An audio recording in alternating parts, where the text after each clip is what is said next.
Good morning everyone. कैसे हो आप सभी? आई होप आपको सभी को अच्छे होंगे। Welcome to Meridian the school. Today we are discussing chapter first seventh advance lecture number 2 related to properties of integer, है ना? तो आज हम लोग डिस्कस करेंगे लेक्चर नंबर 2 पे इंटीजर, जो हम लोगों का पहला चैप्टर ऑलरेडी स्कूल में कंप्लीट हो चुका है, उसी के लेक्चर नंबर 2 पे डिस्कस करने वाले हैं, जो कि सेवेंथ एडवांस के हो, चाहे आप शार्पर के हो या चाहे आप अचीवर के हो, दोनों के लिए इंपॉर्टेंट है। एज ए आप इससे क्या कर सकते हो, अपने क्लासेस को रिकॉर्डेड फॉर्म में भी अपने पास रख सकते हो, ताकि जब एग्जाम क्लोज हो तो आप उससे देखकर रिवीजन कर पाओ। और कहीं पे भी आप अगर क्लास भी मिस करते हो तो भी आपके लिए ये एक एडिशनल बेनिफिट है कि आप रिकॉर्डेड देख के भी अपने क्लास को क्या कर सकते हो, कंप्लीट कर सकते हो, है ना? कंटिन्यू रह सकते हो बाकी बच्चों के साथ। ऐसा नहीं है कि आपके क्लास मिस हो गए तो फिर आपको वो प्रॉब्लम करेगा, ठीक है? तो हम लोग आज देखने वाले लेक्चर 2 में related to properties of integer start करेंगे। हम लोग बहुत सारे प्रॉपर्टीज जैसे क्लोजर हो गए, एसोसिएटिव हो गए, कॉम्यूटेटिव हो गए, डिस्ट्रीब्यूटिव हो गए, स्पेशल नंबर्स हो गए, है ना? इन सब पे पर्टिकुलरली हम लोग इंटीजर जो है उस पर डिस्कस करेंगे। उससे पहले थोड़ा सा रिकॉल कर लेते हैं हम लोग चैप्टर, जो आपके लेक्चर 1 हुए थे ना, उस पे क्या हमने सीखा था। ये आपके इंटीजर के लेक्चर 1 है, ठीक है? जहाँ पे ये मेरे लेजर है ना, ये शो होगा, तो आप अपना फोकस उसी पे रखिएगा, ठीक है ना? आपसे भी कोई, क्योंकि ड्यू टू सम इशू जो फेस है मेरा वो यहाँ पे अभी शो नहीं हो पा रहा है, तो जो स्क्रीन है, स्क्रीन पे जो ये लेजर जाएंगे उससे आपको क्या करना है, फोकस करना है, उसी को हम समझाएंगे। और अच्छे तरीके से, बहुत ही मजेदार तरीके से हम लोग क्या करेंगे, क्लास को कंटिन्यू करेंगे। कोई भी डाउट्स वगैरह होंगे तो आप आगे चल के मुझसे पर्सनली पूछ सकते हो, या आप ग्रुप जो है उसमें पूछ सकते हो। जब हम लोग लाइव क्लासेस लेंगे एज ए गूगल मीट के थ्रू, वहां भी आप पूछ सकते हो, ठीक है ना? अपने डाउट्स को रखिए। आई होप आपके डाउट्स ना हो, हम इस तरीके से डिटेल में एनालिसिस करेंगे, डिस्कस करेंगे। लेकिन अगर फिर भी होते हैं तो आप क्या करो, ऑफलाइन तो स्कूल आएंगे ही ना, हम लोग मिलेंगे ही डेली क्लासेस में, तो उस क्लास में हम लोग क्या करेंगे, आपके डाउट्स को डिस्कस कर लेंगे, ठीक है ना? चलिए, हम लोग लेक्चर 1 में हमने क्या देखा था, सबसे पहले नंबर सिस्टम क्या होता है, इस पे हम लोग डिस्कस किए हुए थे। कितने टाइप्स के नंबर होते हैं, नेचुरल नंबर होते हैं, all counting numbers. Natural number के बाद हम लोगों ने वो नंबर देखा था जिसका नोटेशन क्या होता है, कभी कभी हम लोग डब्ल्यू भी लिखते हैं, ठीक है ना? तो हमने बोला कि नेचुरल नंबर में जीरो आप इंक्लूड कर दो तो ये भी हो गया। इसे क्या कहते हैं, set of all natural number. Set मतलब ये कलेक्शन। आगे जब आप पढ़ोगे तो आपको हम बताएंगे सेट क्या होता है। This is a well defined collection होते हैं ऑफ डिफरेंट ऑब्जेक्ट्स का, वेल डिफाइंड कलेक्शन। तो ये जो हम लोग कर्ली ब्रैकेट में लिखे हुए हैं ना, इसमें सारे जो एलिमेंट्स है या नंबर्स है उसको हम लोग रखते हैं। तो हम यहाँ पे भी आपको बताए होंगे कि 1 2 3 4 क्या कहलाते हैं, मेंबर्स कहलाते हैं या एलिमेंट्स कहलाते हैं। और रिलेशन भी हमने कुछ कुछ इंट्रोडक्शन दिया था आपको, जैसे बिलोंग्स टू कहते हैं, कहीं पर डज नॉट बिलोंग्स टू होता है, मतलब relation between numbers and set. ये रिलेशन बिटवीन नंबर्स एंड आपके कलेक्शन, उनके बिटवीन अगर रिलेशन दिखाना हो तो हम लोग बिलोंग्स टू लेते हैं। कि two belongs to natural number, कहने का मतलब अगर नेचुरल नंबर को हम लोग अपना घर मान ले तो एज ए जो हम खुद हुए या आप हुए वो एज ए मेंबर हो गए, है ना? अगर नेचुरल नंबर को हम अपना स्कूल मान ले, मेरिडियन द स्कूल, तो आप और हम क्या हो जाएंगे, एज ए मेंबर होंगे। इस स्कूल के हम लोग क्या, एज ए मेंबर, यानी दैट इज इस स्कूल में हम लोग बिलोंग्स करते हैं, इस स्कूल से हम लोग बिलोंग्स करते हैं, राइट? तो उसका मैथमेटिकली नोटेशन होता है इस तरीके से, इस तरीके से। ये अपसाइलन इसको कहते हैं, आगे चल के पढ़ोगे आप, या तो ऐसे लिखो और नहीं तो आप ऐसे करो। इन दोनों का मतलब होता है belongs to. This is nothing but a beautiful relation between elements and set, ठीक है ना? फिर हम लोग आगे इंटीजर, जिसपे हम लोग पूरे के पूरे चैप्टर 1 में डिस्कस करने वाले हैं डिटेल में, ठीक है? हमने बोला all counting numbers, zero and negative of counting numbers, ये हो जाते हैं इंटीजर। इसी पे डिस्कस करेंगे। पॉजिटिव इंटीजर्स हो गए, नेगेटिव इंटीजर्स हो गए, और neutral, neither positive neither negative, that is zero, only zero. Rational number आए, थोड़ा सा सेक्शन को और बड़ा कर रहे हैं, और बड़ा कर रहे हैं। फिर इसके अलग अलग डेफिनेशन देखे हमने, जो रेशनल नहीं है, इरेशनल होता है। फिर हमने आया रियल नंबर्स पे, है ना? ऑल जितने भी आपके नंबर्स है जो रियल वर्ल्ड में एग्जिस्ट करते हैं, सारे नंबर्स आपके क्या कहलाएंगे, रेशनल। तो ये रियल, रियल में आपके रेशनल आ जाएंगे, रेशनल आ जाएंगे, इंटीजर आ जाएंगे, होल नंबर आ जाएंगे, नेचुरल, सारे के सारे नंबर्स रियल में इंक्लूडेड है, ठीक है? रियल के फर्दर भी नंबर्स होते हैं, हाँ बिल्कुल होते हैं, जिसे हम लोग कहते हैं कॉम्प्लेक्स इमेजिनरी वर्चुअल नंबर, ठीक है? वैसे नंबर जिसमें कि ये आयोटा इंक्लूड, आयोटा कहने का मतलब हो गया रूट अंडर -1, इसके रियल वैल्यू नहीं होता है, इसके कोई भी रियल वैल्यू नहीं होते हैं। आयोटा बिलोंग ही नहीं करते हैं रियल नंबर सिस्टम से। रियल वैल्यू नहीं है तो उसे हम लोग कहते हैं कॉम्प्लेक्स नंबर या इमेजिनरी नंबर। फिर आगे उससे रिलेटेड हमने प्रॉपर्टीज लिखा था, कुछ ऑब्जर्वेशन। तो ये सारा चीजें हम लोगों ने लेक्चर 1 में चैप्टर फर्स्ट के हम लोगों ने किया था। और एक छोटा सा हमने डायग्राम बना के आपको समझाए थे कि सपोज करो ये नेचुरल नंबर का घर है, तो उससे थोड़ा सा बड़ा करेंगे होल नंबर का। क्यों? क्योंकि वो नंबर में एडिशनल एक है, जीरो। उसके आगे और बड़ा करेंगे इंटीजर, क्योंकि इंटीजर में नेगेटिव ऑफ नेचुरल नंबर भी आ जाते हैं। और बड़ा करें तो रेशनल, रेशनल में सारे के सारे आ जाते हैं अलॉन्ग विथ फ्रैक्शन। और बड़ा करें तो रियल, रियल में फ्रैक्शन वगैरह सारे आ गए अलॉन्ग विथ इरेशनल, जैसे लाइक एस √2 हो गए, पाई हो गए, √3 हो गए, ठीक है, ई हो गया। इस तरह का फंक्शन नंबर्स जो है, ई के न्यूमेरिकल वैल्यू होते हैं 2.71828 डॉट डॉट डॉट, ये चलते जाता है इनलेस से, है ना, नॉन टर्मिनेटिंग, नॉन रिपीटेड। और बड़ा करें तो वर्चुअल, अब वर्चुअल में तो सब आ जाएंगे, रियल वाले भी वर्चुअल में इंक्लूड कर जाते हैं, ठीक है ना, जितने भी रियल नंबर है वो भी वर्चुअल में इंक्लूड कर जाएंगे अगर एज इमेजिनरी टाइप से उसे लिखा जाए। तो ये सारा चीजें हैं हम लोग यहाँ तक डिस्कस किए थे। आज के क्लास में मेन टारगेट क्या है? मेन टारगेट प्रॉपर्टीज को स्टार्ट करना है। कई सारे लेक्चर्स अभी आपके कंटिन्यू प्रॉपर्टीज ऑफ इंटीजर से रिलेटेड ही रहेंगे। तो सबसे पहले जो हम लोग डिस्कस करने वाले हैं, इंटीजर। हमारा चैप्टर क्या, इंटीजर, है ना। तो चलिए स्टार्ट करते हैं। छोटा सा लेक्चर रहेगा लेकिन इम्पैक्टफुल रहेगा, ध्यान से देखिएगा, स्किप ज्यादा नहीं करना है और आराम से समझते हुए रिवीजन करना है। अगर आपकी क्लास मिस हो गई तो आपके लिए ये एज अ क्लास का रिकॉर्डेड है, तो आप इसे अच्छे से देखिए, ठीक है। और समझने का ट्राई कीजिए कि सर इससे और बेहतर कर सकते हैं क्या, इसे और दूसरे तरीके से लिख सकते हैं क्या, तो इसे आपको क्या करना है, ट्राई करना है, ठीक है ना। चलिए आते हैं जो हमारे चैप्टर से, वो है इंटीजर। कहीं भी डाउट हो, कुछ भी हो, जब हम लोग स्कूल में मिलेंगे, डेली क्लासेस में तो मिलते ही हैं, तो आप वहां पे पूछ लो, कोई इशू नहीं है ना, कि सर हमने रिकॉर्डेड लेक्चर देखा था, ये मुझे डाउट हो रहा है, हम आपको बता देंगे।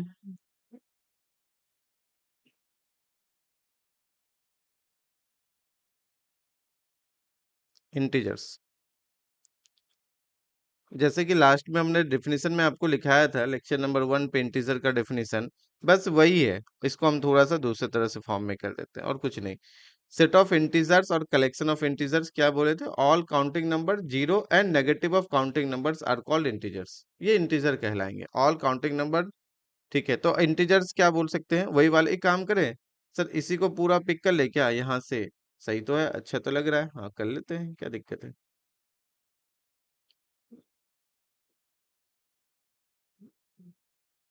ठीक, अच्छा लग रहा है। दैट इज दैट इज, अगर हम यहाँ से लिखना चाहें, दैट इज दैट इज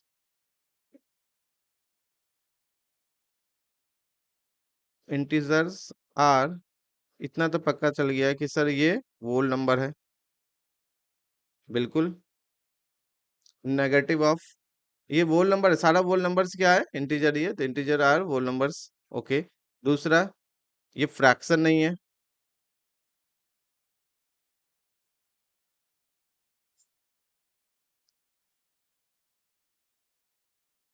ठीक है। और ये कुछ भी हो सकता है, ये कुछ भी हो सकता है, कुछ भी का मतलब क्या, फ्रैक्शन में नहीं है, दो सोच के, है ना।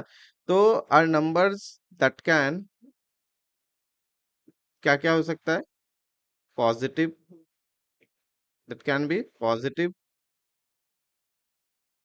नेगेटिव और जीरो, और जीरो, पॉजिटिव, नेगेटिव और जीरो। अच्छा, पॉजिटिव इंटीजर्स, जैसे हमने लास्ट क्लास में बताया था आपको, 1 2 3 4 ऑल आर पॉजिटिव इंटीजर्स, क्या इसका नोटेशन कुछ होता है, बिल्कुल होते हैं, इसके नोटेशन भी होते हैं। सबसे पहले हम लोग नोटेशन के फॉर्म में लिखते हैं इंटीजर्स को, हम लोग कैसे लिखते हैं नोटेशन के फॉर्म में, इस तरीके से जेड लेते हैं, जेड। ये हो गया आपके इंटीजर्स, क्या है ये, आपके dot dot dot dot dot, क्योंकि बहुत सारे नेगेटिव में, लाइक एस -3 हमने लिया, फिर -2 हमने लिया, -1 हो गए, 0 हो गए, 1 हो गए, 2 हो गए, 3 हो गए, 4 हो गए, 5 हो गए। इस तरीके से हम लोग का ये क्या है, सेट है, कलेक्शन ऑफ ऑल इंटीजर्स। इसे हम लोग क्या बोलेंगे, कलेक्शन ऑफ ऑल इंटीजर्स, ये सारे इंटीजर्स का क्या है, कलेक्शन है। या हम लोग बोलेंगे, या हम लोग बोलेंगे set of all integers, set set of all integers, ठीक है। सेट ऑफ ऑल इंटीजर्स, तो इंटीजर को अगर नंबर सिस्टम में या नंबर लाइन में थोड़ा सा रिप्रेजेंट करें तो कैसा दिखेगा, अगर मान लो हम लोग इसको नंबर लाइन में रिप्रेजेंट करते हैं, तो ये है हमारा नंबर लाइन, इसे हम लोग क्या बोलते हैं, नंबर लाइन, नंबर लाइन, जहाँ पे हम नंबर्स को रिप्रेजेंट करेंगे, ओके, बहुत बढ़िया। कहीं ना कहीं आपके होंगे जीरो, जीरो के राइट साइड में है आपके 1, ध्यान रखना राइट साइड में आपके क्या चलेंगे, पॉजिटिव। राइट साइड में धीरे धीरे आप बढ़ाओगे तो इंक्रीज होते जाएंगे इस तरीके से। और लेफ्ट साइड में आपके क्या है, नेगेटिव नंबर्स, -1 -2, जैसे जैसे आप डिक्रीज करते जाओगे नंबर्स जो और छोटा छोटा छोटा छोटा होते जाएगा। ठीक है, तो आप अगर यहाँ पे भी नोटिस करोगे ना, तो इधर वाले जो नंबर्स हैं, इधर वाले इसे कहते हैं पॉजिटिव इंटीजर, इसे कहते हैं पॉजिटिव पॉजिटिव इंटीजर इंटीजर। ठीक है, इसे कहते हैं पॉजिटिव इंटीजर। और जीरो के जब आप लेफ्ट साइड में जाओगे, जीरो से इस साइड वाले में, इसे कहते हैं नेगेटिव इंटीजर। नेगेटिव इंटीजर, ठीक है, नेगेटिव इंटीजर पॉजिटिव इंटीजर्स जितने भी हैं। Okay, what about zero? Zero is neutral, as we discussed in last class, है ना, जीरो इज न्यूट्रल। तो पॉजिटिव नेगेटिव के भी अपने क्या है, ये सारे नंबर्स के हमने कलेक्शन कर दिया, एक कर्ली ब्रैकेट में एक घर बना दिया है हमारा, ठीक है, जिसे हमने कहा जेड। तो जब भी हम जेड प्लस लिखें, जब भी हम जेड प्लस लिखते हैं इस तरीके से अगर नोटेशन रहेगा जेड के ऊपर में प्लस, तो इसे बोलेंगे collection of all positive integer. क्या कहेंगे? Collection of all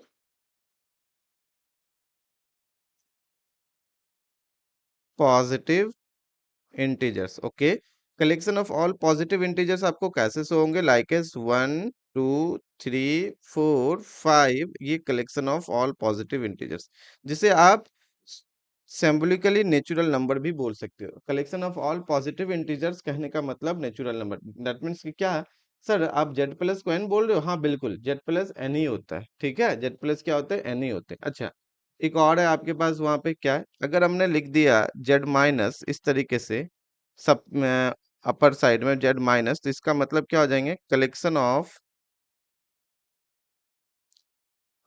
of all negative integers. Collection of all negative integers. ठीक है, एक मिनट, ये स्क्रीन फ्रीज हो गया मेरा।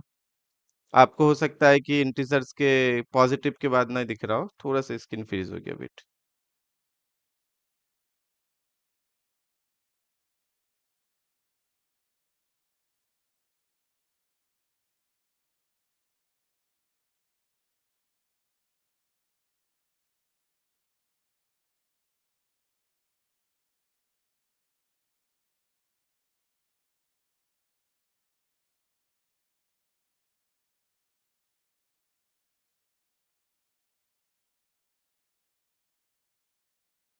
नाउ विजिबल शो हो रहे हैं। ओके, हम लोग collection of all positive integers देख रहे थे, तो collection of all positive integers में क्या है, यहाँ पे आप 1 2 3 4 लिख सकते हो। इसे आप चाहो तो पूरा नेचुरल नंबर भी बोल सकते हो। कहने का मतलब Z plus is nothing but collection of all natural number, all counting number. Z minus अगर हम लोग कर दें तो हम लोग क्या बोलते हैं, collection of all negative integers. Negative integers कहने का मतलब सर नेगेटिव में कहाँ से, आप -1 ले लो, -2 ले लो, -3 ले लो, -4 ले लो, और इससे आप चलते जाओ जितने भी हम नेगेटिव में जा सकते हैं।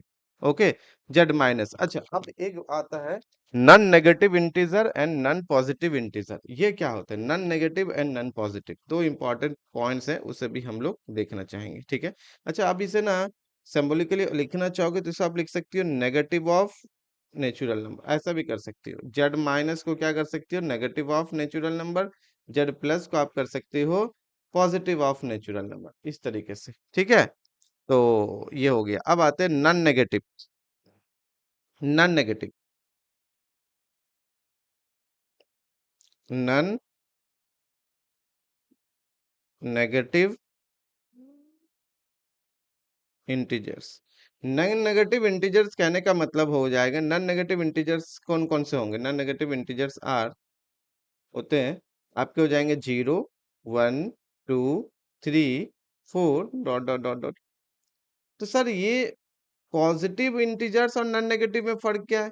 फर्क एक ही है कि नन नेगेटिव में आपके जीरो भी इंक्लूड हो सकते हैं, मतलब वैसे इंटीजर्स जो नेगेटिव ना हो, नन, नॉट वाले हैं, नेगेटिव, नेगेटिव नहीं हो, नेगेटिव नहीं हो मतलब zero and all positive integers, इसके कहते हैं। ठीक है, एक छोटा सा पॉइंट और लिखना चाहेंगे, इसी केस में आपका एक और आ जाएंगे, नॉन पॉजिटिव इंटीजर्स, ये समझना, ठीक है, कभी कभी ये भी यूज कर लेते हैं, non positive integers.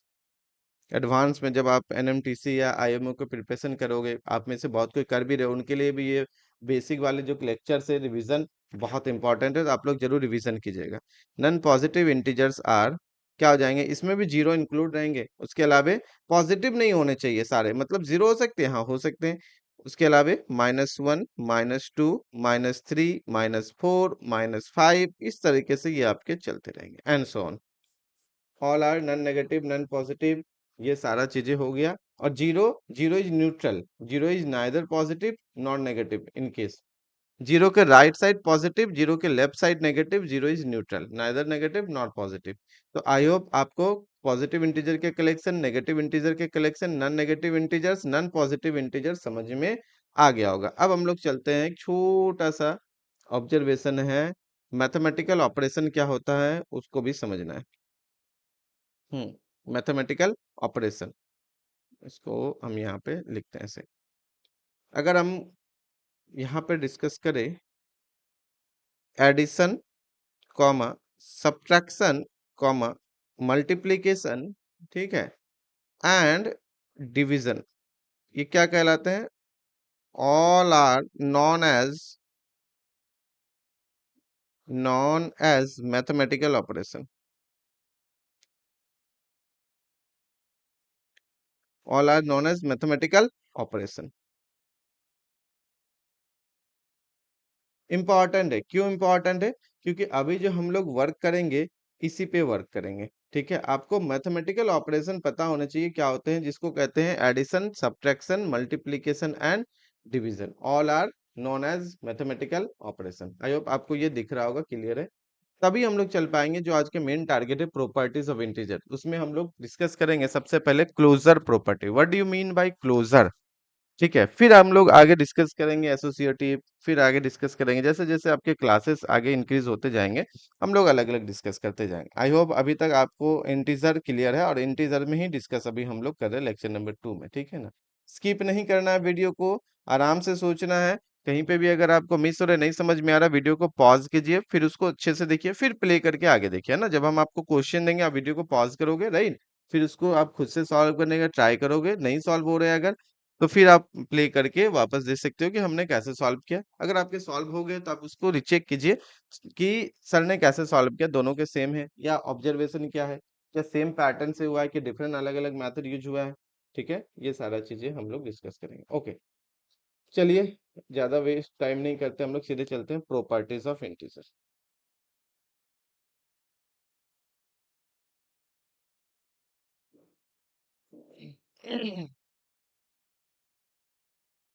Properties of integer,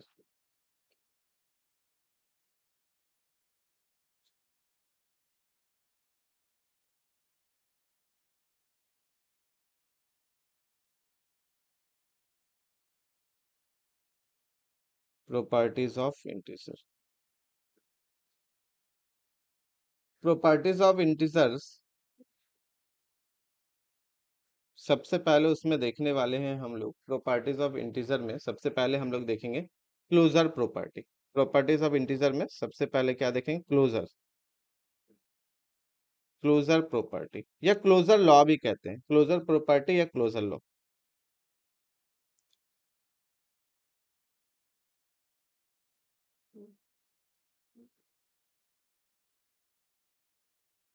closure property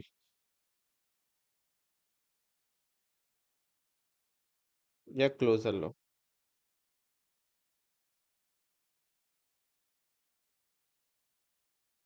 ठीक है। क्लोजर प्रॉपर्टी या क्लोजर लॉ, क्लोजर प्रॉपर्टी या क्लोजर लॉ, आ जाओ।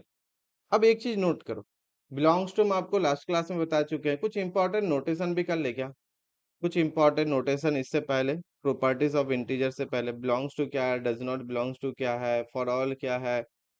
मेरे हिसाब से वो ज़्यादा बेनिफिशियल होंगे, ताकि जब हम लोग आगे का वर्क करें तो आपको समझ में आए। रुकिए इसको ना, some important notation, first of all some important notation, इसको नीचे रखिए पहले, एक और लिखते हैं, सम इम्पॉर्टेंट नोटेशन, तभी चलेंगे आगे।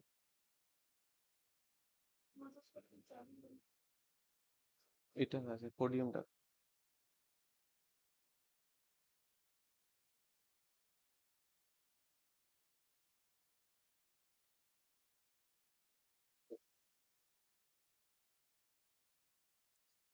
सम इम्पोर्टेंट नोटेशन।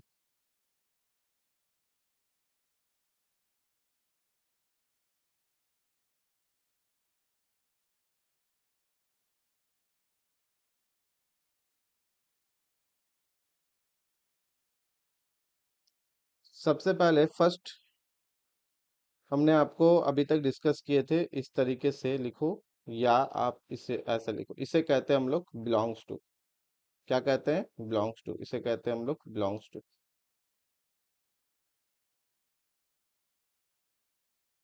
Belongs to. ये जो सिंबल है ये कहलाता है बिलोंग्स टू। एग्जाम्पल कैसे लोगे आप? सपोज करो कि मुझे एग्जाम्पल लेना है, तो सर हम लोग ऐसा लिख सकते हैं, थ्री जो है बिलोंग करते हैं आपके नेचुरल नंबर में। और दूसरा एग्जाम्पल, -7 जो है ये बिलोंग करते हैं आपके इंटीजर ही ले लो, इंटीजर में। नेचुरल में तो नहीं होंगे, इंटीजर में होंगे। इस तरीके से लिख सकते हैं। √2 जो है सर ये बिलोंग करते हैं आपके रियल नंबर में, है ना। मतलब relation between element and set. Relation between element and set. Okay. Next वाले, नेक्स्ट वाले आते हैं डज नॉट बिलोंग्स टू। आप इसको ऐसा कर लो या आप इसको ऐसा करके ऐसा करो। इसका मतलब होता है does not belongs to. Does not belongs to. Does not belongs to. Example इसके लिए एग्जाम्पल ऊपर से ही हम लोग ले लेते हैं कि सर -7 जो है ना वो इंटीजर तो है, लेकिन -7 जो है, ठीक है, ये नेचुरल नंबर नहीं है। ऐसा तो लिख ही सकते हैं। √2 जो है वो रियल है, but √2 is not a integer. ठीक है। 3/2 नॉट ए इंटीजर। इस तरीके से फ्रैक्शंस नहीं होने चाहिए ना, फ्रैक्शंस। ठीक है। ये हो गए। तो ये आपके हो गए does not belongs to. Third number जो भी इम्पोर्टेंट है हम उसको डिस्कस कर लेते हैं अभी। ठीक है। थर्ड नंबर जो आपके इम्पोर्टेंट है, एक सिंबल आता है ऐसा, इसे कहते हैं हम लोग फॉर ऑल। ठीक है। इसे कहते हैं हम लोग फॉर ऑल। क्या कहते हैं? For all. इसे हम लोग कहते हैं for all. For all. For all का कैसे एग्जाम्पल लेंगे हम लोग? फॉर ऑल का कैसे एग्जाम्पल लेंगे? ठीक है। एग्जाम्पल, जब से हमने बोला एक्स जो है ग्रेटर देन हो जाएंगे 0 for all x belongs to natural number. क्या ये बात सही है? बिल्कुल सही है, कोई इशू नहीं है।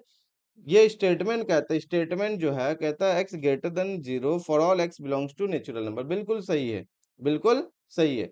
सारे नेचुरल नंबर जो है वो 0 से ग्रेटर ही तो होते हैं। तो ये जो फॉर ऑल है ये सभी के लिए होता है। मतलब ये स्टेटमेंट में जब भी वर्क करते हैं ये नोटेशन, इन द सेंस सभी के सभी मेंबर्स के लिए ये वैलिड होने चाहिए।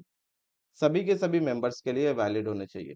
अब यहाँ पे एक एग्जांपल ऐसा लेते हैं, x greater than 10 for all x belongs to natural number. ये स्टेटमेंट गलत हो जाएगा कि सारे नेचुरल नंबर के लिए जो है वो ग्रेटर देन 10 है। नहीं, कुछ ऐसे नेचुरल नंबर है जो लेस देन 10 भी है, लेस देन 10 भी है। ठीक है ना।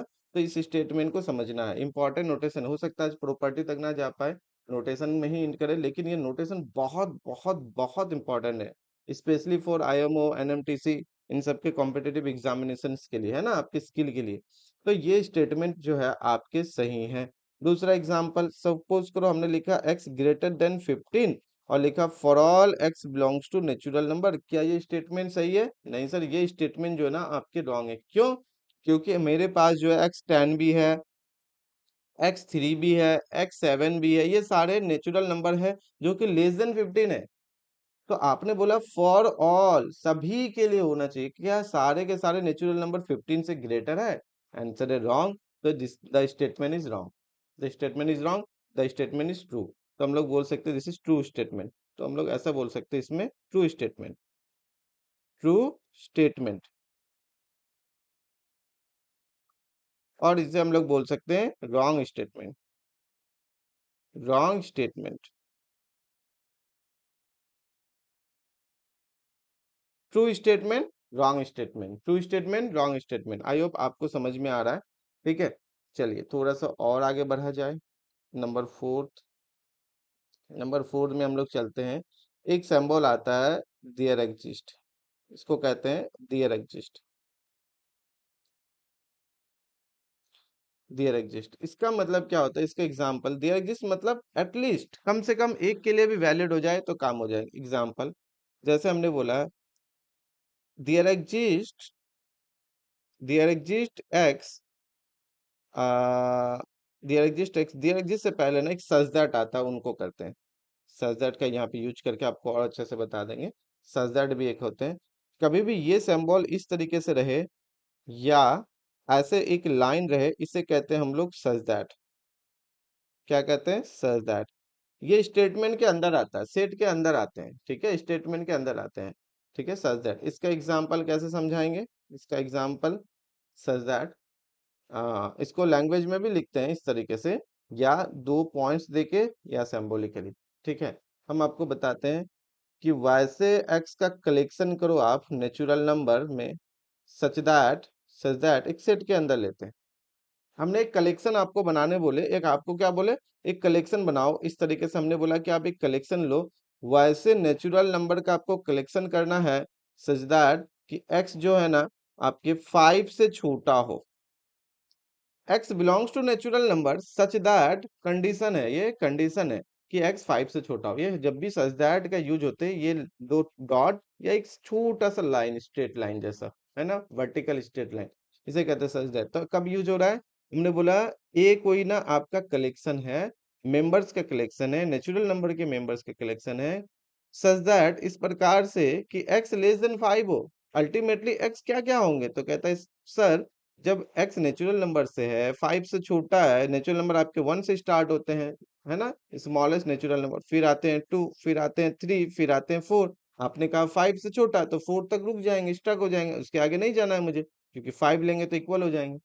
तो समझ में आया, ये कंडीशन रिप्रेजेंट करते हैं। सच दैट क्या रिप्रेजेंट करते हैं? कंडीशन। इस तरह से हम लोग आगे बहुत सारी चीजों को डिस्कस करेंगे। आई होप ये थोड़ा सा एक छोटा सा एग्जांपल से आपको समझ में आया। Collection of all natural number such that x less than 5, collection of all integer such that x greater than 10। तो इसका मतलब 11, 12, 13, 14 चलते जाएगा। आई होप आपको ये क्लियर है। अब उसके बाद आते हैं हम लोग नेक्स्ट वाले, इसको कहे हमने देयर एग्जिस्ट। क्या बोला? There exist. ऐसा ले लो, there exist x belongs to natural number such that, ऐसे सच दैट को एस डॉट टी डॉट भी लिखते हैं, अलग अलग जगह पे सच दैट को एस डॉट टी डॉट भी लिखते हैं कि सच दैट आपके जो x है ना वो 2 से छोटा है। There exist a natural number such that x जो है वो 2 से छोटा है। अब एक काम करो, इसको थोड़ा सा आगे लेके जाओ,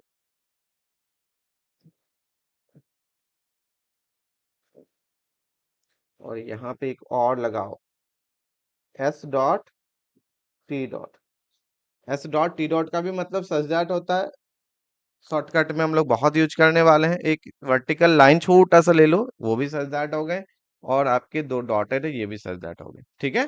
तो ये हो गया। तो हमने बोला कम से कम एक नेचुरल नंबर तो मिलेगा ही। देयर एग्जिस्ट मतलब एटलीस्ट, देयर एग्जिस्ट मतलब एटलीस्ट भी हम लोग सिंबॉलिकली समटाइम्स यूज करते हैं, एटलीस्ट, एटलीस्ट कम से कम एक तो होंगे। फॉर ऑल मतलब सभी के लिए, सभी के लिए होना चाहिए फॉर ऑल, हमने बोला सभी के लिए।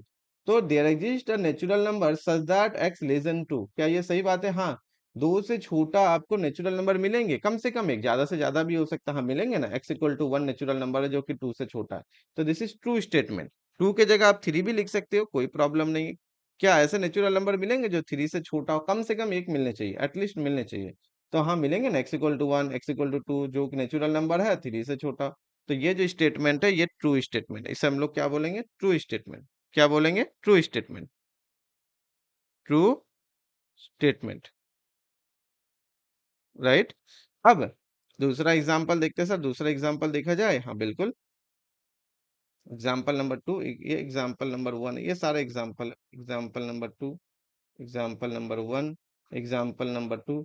हमने बोला देयर एग्जिस्ट एक्स लेंगे नेचुरल नंबर से सच दैट, सच दैट कि x लेस देन जो है आपके 1 हो जाए, सच दैट x लेस देन 1। क्या ये स्टेटमेंट ट्रू है? This is wrong statement. क्यों सर? एक्स अगर आप लेस देन 1 लोगे ना तो एक्स आपके 0 आएंगे, या 1 से कोई भी छोटा लोगे वो नेचुरल नंबर कैसे हो सकता है? 1 के इक्वल आप ले नहीं रहे हो, 1 से आप छोटा ले रहे हो, स्ट्रिक्टली लेस देन 1, तो नेचुरल नंबर तो है ही नहीं। इसका मतलब ये स्टेटमेंट है आपके रॉन्ग स्टेटमेंट या फॉल्स स्टेटमेंट, फॉल्स स्टेटमेंट। ठीक है, फॉल्स अच्छा है क्या है? ठीक है, फॉल्स स्टेटमेंट और रॉन्ग स्टेटमेंट गलत है। एक्स से छोटा आप नहीं ले सकते हो, तो हम लोग इसको, ये जो क्रॉस कर रहे हैं इसका मतलब समझना, ये मत समझ लेना कि ये हम गलत से कर रहे हैं, ये है आपका क्रॉस, या इसको हटा ही दो, इस सही को हटा दो ताकि कंफ्यूजन नहीं रहेंगे। ट्रू स्टेटमेंट, फॉल्स स्टेटमेंट, ये सही है। ट्रू स्टेटमेंट, फॉल्स स्टेटमेंट, ठीक है, ट्रू स्टेटमेंट, फॉल्स स्टेटमेंट। अब आपको समझ में आ रहा है क्या? हाँ, बिल्कुल आ रहे होंगे।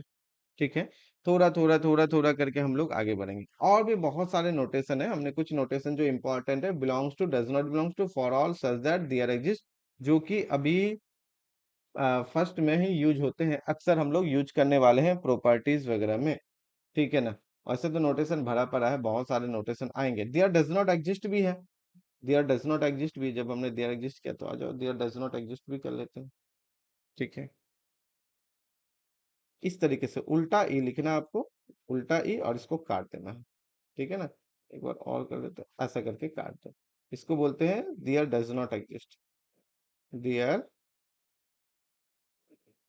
Does not exist, there does not exist, क्या बोलते हैं? There does not exist. ठीक है, एग्जाम्पल इसको लिखना हो तो, एग्जाम्पल लिखना हो तो, ठीक है, तो सर एग्जाम्पल क्या होंगे इसको दियर डज नॉट एग्जिस्ट का? मतलब कम से कम एक भी एग्जिस्ट नहीं करना चाहिए, ज्यादा से ज्यादा भी एग्जिस्ट ना करे चलेगा, बट एटलीस्ट एक एग्जिस्ट नहीं करना चाहिए। दियर डज नॉट एग्जिस्ट, ऐसा करके, there does not exist any x belongs to, belongs to integer, ऐसा ले लो, such that, such that कि x जो है वो greater than A half, such that 1/2 से जो है x जो है 1 से छोटा हो। देयर डज नॉट एग्जिस्ट, ऐसा कोई भी इंटीजर एग्जिस्ट नहीं करेंगे इस प्रकार से कि 1/2 से ग्रेटर x हो और हाफ से छोटा हो। बात तो सही है, ये करेक्ट स्टेटमेंट है। हाफ से ग्रेटर और 1 से लेस वैसा कोई इंटीजर है नहीं है, अगर नहीं है तो ये कहता है ऐसा एग्जिस्ट नहीं करेंगे, इसका मतलब स्टेटमेंट जो है ना वो ट्रू स्टेटमेंट है।